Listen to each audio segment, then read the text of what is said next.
voilà téléporté à Arville pour parler histoire et patrimoine puisque je suis à la commanderie des Templiers d'Arville avec Anthony Renaud. Bonjour Anthony. Bonjour Hélène, bienvenue. Première question, c'est quoi une commanderie? Alors une commanderie, c'est une base templière, ici fondée au XIIe siècle, dont l'objectif premier est de produire des biens agricoles, exploitation céréalière, élevage d'animaux, servant à alimenter les besoins de l'ordre qui défend la Terre Sainte et notamment la ville de Jérusalem. Oui, parce qu'ici on est sur un site chargé d'histoire, 7 à 8 Templiers, avec autour toute une congrégation ont vécu ici, il y a combien de temps d'ailleurs? Il y a quasiment 900 ans, bientôt 900 ans d'histoire à Arville, avec un passage des Templiers pendant 200 ans avant leur arrestation par le roi de France en 1307, puis un nouvel ordre, l'ordre des Hospitaliers, devenu ordre de Malte par la suite, avant que le site soit vendu à la Révolution française, comme tous les biens religieux, et occupé par des agriculteurs exploitants privés. D'ailleurs, on les voit puisque vous m'expliquiez que tous ces petits murets là que l'on voit étaient les parcelles lorsque cela a été découpé bien plus tard. Exactement, ça correspondait aux différentes propriétés qui avaient été installées ici, au nombre de 4, dans les anciennes écuries, le grand bâtiment que nous voyons au fond. Au milieu de la cour, on avait une maison qui avait été construite puis démolie depuis pour la valorisation du site.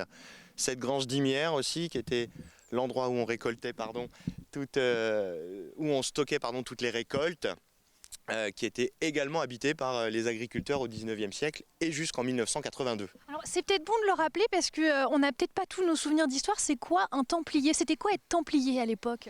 Alors, un Templier, on a l'image du chevalier qui combat. En l'occurrence, c'est un ordre qui est à la fois chevalier et religieux. D'où la présence dans les commanderies d'églises ou de chapelles. Alors ici, on parle d'une église qui est l'un des bâtiments les plus anciens de la commanderie, puisqu'il remonte au XIIe siècle. Ben justement, on va aller la visiter cette église, puis vous allez nous en dire un petit peu plus. Église qui était à la fois pour les habitants de la commune, mais aussi pour les Templiers. Exactement, elle servait au culte quotidien pour les Templiers, qui s'y rendaient 7 à 8 fois par jour, et au culte paroissial. Le curé d'Arville était le chapelain de la commanderie. Une chapelle que l'on peut appeler église, vous m'avez dit. Oui, voilà, on peut parler d'église puisqu'elle a servi à la fois à l'ordre religieux et aux paroissiens. Alors racontez-moi, c'est parti, on va voir l'histoire. Cette église, elle est extrêmement bien conservée pour son âge. Elle a quoi comme particularité ?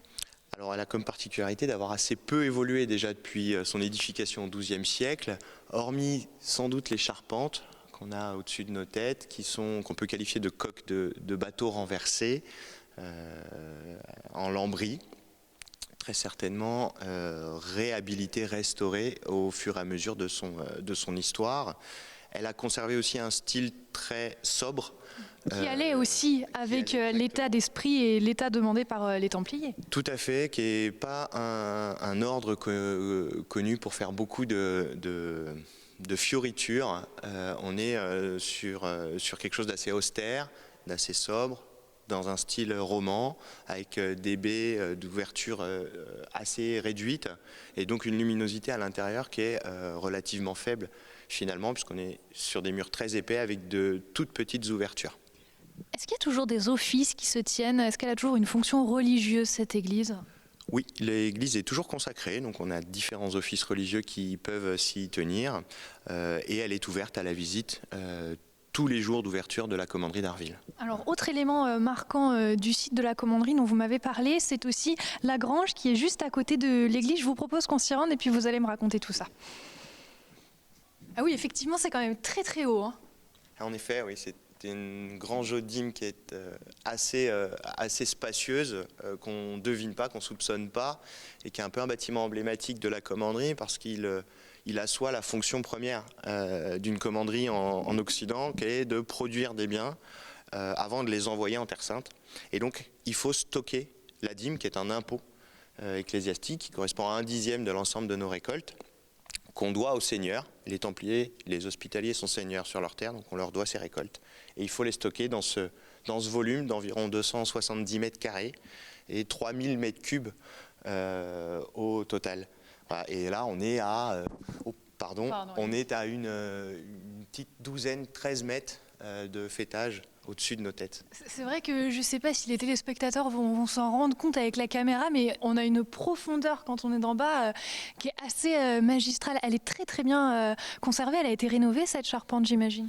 Alors oui, elle a été rénovée. On pense qu'elle date du XVe siècle. Il faudrait préciser avec des études scientifiques poussées, des prélèvements, mais elle est a priori du XVe siècle dans son style, dans son assemblage. Et l'ensemble de la grange a été restauré dans les années 80. À l'époque où on a même démoli une maison qui était à l'intérieur. À l'intérieur de la grange ? À l'intérieur de la grange, les agriculteurs avaient mis leur maison et leur exploitation. Ah oui. Et vous pouvez observer d'anciennes baies de fenêtres qui donnaient sur le pignon extérieur de la grange. D'accord. Alors, on est dans la grange, monument assez emblématique pour parler des Templiers. 1603, j'espère que je... 1307. 1307, et j'ai jamais été bonne au niveau des chiffres. 1307, la chute des Templiers, ça s'est passé comment? En plusieurs étapes?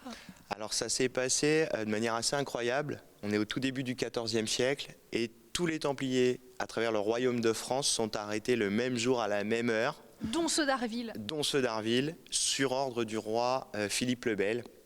Alors qu'à l'époque, on n'a aucun moyen de communication rapide comme on les connaît aujourd'hui. Et c'est un projet d'arrestation qui ne fuite pas. Et l'ensemble des Templiers sont arrêtés à ce moment-là. Mais pourquoi alors? On voulait leur prendre quoi? Alors, les raisons sont multiples et nécessairement, aujourd'hui, dans l'imaginaire populaire, on pense au trésor des Templiers. On ne l'a jamais vraiment trouvé ici. On ne l'a jamais trouvé, 700 ans après, nulle part ailleurs. Aujourd'hui, j'aime à dire que le trésor des Templiers, c'est ce qu'on a sous les yeux. Et que finalement, les raisons sont multiples. Il y a sans doute des questions de richesse. Et quand on a une exploitation comme une commanderie avec 1000 hectares de terre, ça produit beaucoup de biens. Ça peut être intéressant pour la royauté. Mais c'est aussi des raisons politiques. À un moment donné de l'histoire où l'État, le roi, cherche à asseoir son pouvoir sur son royaume.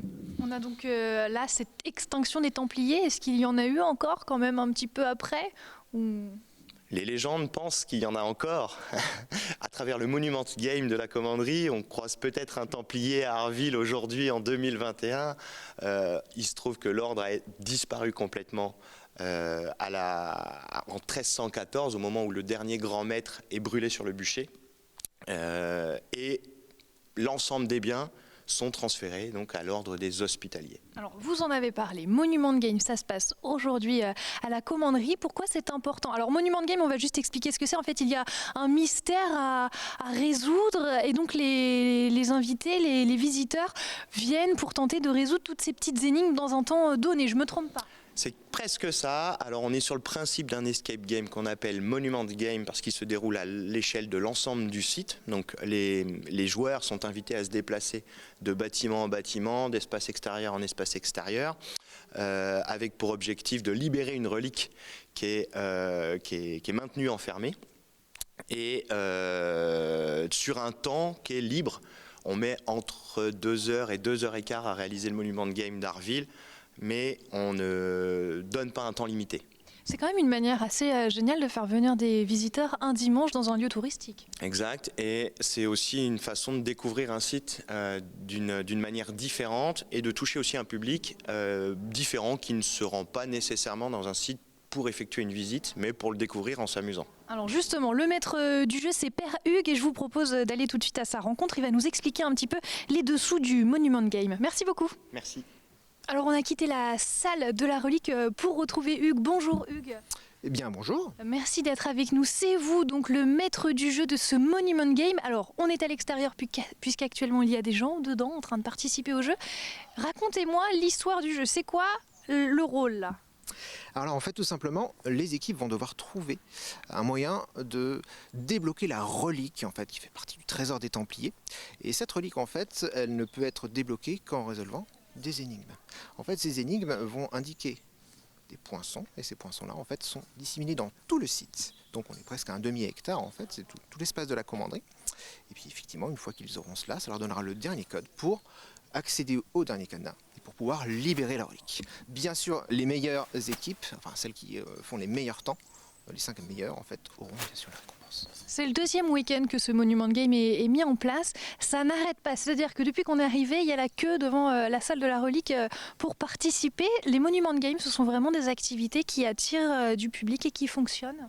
Oui, tout à fait, parce que en fait, c'est une nouvelle manière en fait de voir les sites historiques, voir les sites patrimoniaux, une manière plus ludique, et qui en même temps, on a toujours le fil rouge, c'est-à-dire celui de l'histoire, en l'occurrence ici bien sûr les Templiers, puisque nous sommes sur un site Templier, et c'est ça en fait qui va ajouter, si je puis dire, une plus-value à cette expérience, parce que c'est vraiment une expérience que l'on peut faire en groupe, bien sûr, puisque alors, tout seul ça va être un peu compliqué. C'est un petit peu dur. Ça va être un peu dur. Bon, mais après, ce qui est toujours intéressant, c'est un travail collaboratif avec les petits et les grands, justement. Les petits, d'ailleurs, sont souvent d'une très grande aide puisqu'ils ont le sens de l'observation que parfois nous, adultes, perdons un petit peu. Donc, c'est vraiment quelque chose qui est multigénérationnel et puis surtout qui va exploiter, en fait, si je puis dire, le site. Et puis l'histoire aussi. Et puis, on peut parler aussi un peu de l'histoire fantasmée des Templiers. Nous y sommes en plein, d'ailleurs. La preuve. Oui, vous êtes vous aussi un peu fantasmé dans l'histoire. Là. Exactement. Alors fantasmé, oui, non, puisque alors je m'appelle Hugues et en même temps il y a eu un Hugues commandeur d'Arville en 1209. Donc vous étiez fait pour être ici. Exactement. Alors peut-être pas en tant que commandeur, mais effectivement au moins chargé un petit peu de la médiation, de la communication du site, effectivement avec bien sûr tous les collègues pour faire en sorte que celui-ci puisse vivre. Et notamment aussi à travers ses expériences. Alors moi j'ai une question. Tout à l'heure Anthony m'a dit le trésor des Templiers on ne l'a jamais vraiment trouvé et vous faites un Monument Game avec un trésor. Oui exactement, en fait c'est un clin d'œil puisque, ah oui ce fameux trésor des Templiers censé exister, bien sûr tous les historiens vous diront que ce ne sont que fables.